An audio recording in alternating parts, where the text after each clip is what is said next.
สวัสดีทุกคนเมื่อนี้ได้โอกาสเนาะก็เลยมารีวิวเครื่องเป่าขวดขนาด 3,000 ตุกต่อชั่วโมงเนาะเครื่องนี้เป็นเครื่องขนาดกลางเนาะถ้าว่าทานได้สนใจเนาะเครื่องขนาดน้อยขนาดกลางเครื่องเป่าขวดทางบริษัทเวียดนามเฮาก็สามารถผลิตให้ได้เนาะเครื่องนี้เป็นเครื่องทันสมัยเลยก็ว่าได้เนาะมันจะเฮ็ดเองโดยอัตโนมัติเนาะบ่คือเครื่องตัวพันหาเนาะเฮายังได้ใช้มือจับออกจับเข้าตัวนี้มันจะเครื่องจักรมันจะทำงานอัตโนมัติเลยเนาะมันจะผลิตมันจะเป่าอย่างอัตโนมัติเลยออกมาจะไหลเข้าสายพานเลยเนาะตัวนี้แม่นสะดวกสบายหลายขึ้นเนาะถ้าว่าท่านใดสนใจเนาะอยากได้เครื่องเป่าขวดเป่ากระตุกเนาะสามารถติดต่อสอบถามได้ที่เบอร์โทรเนาะ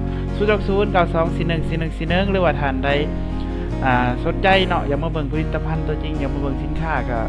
มาเบิ่งอยู่ห้องการได้เนาะห้องการของเราตั้งอยู่บ้านห้องสุภาพเมืองไสเสถานครหลวงจันทน์เนาะห้องการของเรายินดีต้อนรับทุกท่านทุกคน